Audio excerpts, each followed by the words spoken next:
Happy Sunday. It's episode 13, and this is Ben for Liquidmatrix Mini TV Podcasts. Thinking, hey, time change. I mean, like flying time change, like time zones. I mean, like, hey, let's move the clocks backwards and forwards. Although, on the plus on this side, got an extra hour, so more sleep, yay.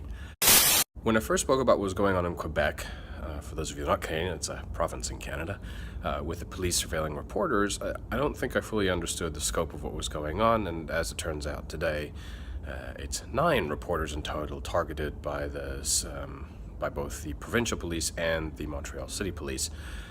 And so this is signaling a frightening trend, and now even the politicians on either side of the aisle in Quebec are starting to ask what exactly is going on. But that sort of pales in comparison to the whole CSIS, which is our National Intelligence Agency's behavior. And it's interesting because there was a ruling that I spoke about earlier that a federal judge came forward and said, well, you're retaining too much data. But that sort of, I don't know, it understated what was happening. As it actually turns out, CSIS had developed an operational data analysis center and then kind of kept it secret from everybody. And the people that were in charge of them, the deputy ministers and ministers in the government who were responsible for these things are going, we didn't know. And the judge who's been authorizing federal warrants for CSIS to operate is saying, I didn't know about this data center either.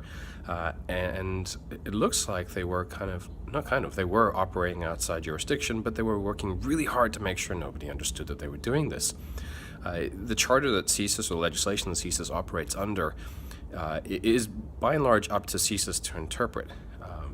I'm optimistic that after these rulings and findings and some public light being shed on it, and this is how things are supposed to work, that they're going to work with Canada's privacy agency and make sure that they're doing the right thing, not only retaining information they absolutely need for national security purposes for a temporary basis. But in the meantime, it leaves us as Canadians pondering, how did we get here? Why did our politicians allow this to happen? Why did an agency hide so many things from the people that were supposed to be overseeing them and, I guess, directing them on how to behave in relation to the law that allows them to operate? So I think this is going to be a topic of more conversation in the coming days.